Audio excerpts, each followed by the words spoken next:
જાળીદાર ફૂલેલા ફૂલેલા ઠંડીમાં ગરમા ગરમ ખાવાની મજા આવે તેમાં લીલી ડુંગળીના ગોટા બનાવીશું. એના માટે લીલી ડુંગળીના લીલા પાન સહિત આ રીતે કટ કરી લેશું. તીખાસ માટે મરચું પણ કટ કરી લેશું. હવે એક બોલમાં લીલી ડુંગળી એડ કરીશું, લીલું લસણ અને લીલા મરચાં, આદુની પેસ્ટ, લીલા ધાણા અને મેથી પણ એડ કરીશું. સાથે બેસન એડ કરીશું. તો પહેલા મેં 1 કપ એડ કર્યો, પછી જો પાણી એડ કરી અને તમને એવું લાગે કોટિંગ નથી થતું તો વધારે બેસન એડ કરીશું. તો ટોટલ મારે 2 કપ બેસન અને પોણા કપ પાણીની જરૂર પડી છે. આ રીતે બેટર તૈયાર થઈ ગયું છે. બેટરમાં અજમા એડ કરીશું, મરી એડ કરીશું, મીઠું એડ કરીશું, સોડા અને લીંબુનો રસ એડ કરી સરસ રીતે મિક્સ કરીશું.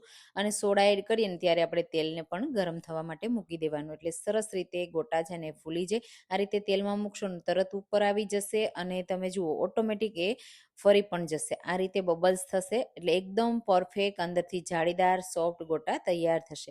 આ રીતે થોડી વાર પછી એની સાઈડને ચેન્જ કરી દેવાની. તેલમાં આ રીતે બબલ્સ એકદમ ઓછા થઈ જાય ને એટલે કાઢી લેવાના. ગરમા ગરમ ખાટી મીઠી ચટણી સાથે સર્વ કરજો. બહુ ટેસ્ટી એવા લાગશે. કમેન્ટમાં કહેજો કે રેસીપી કેવી લાગી.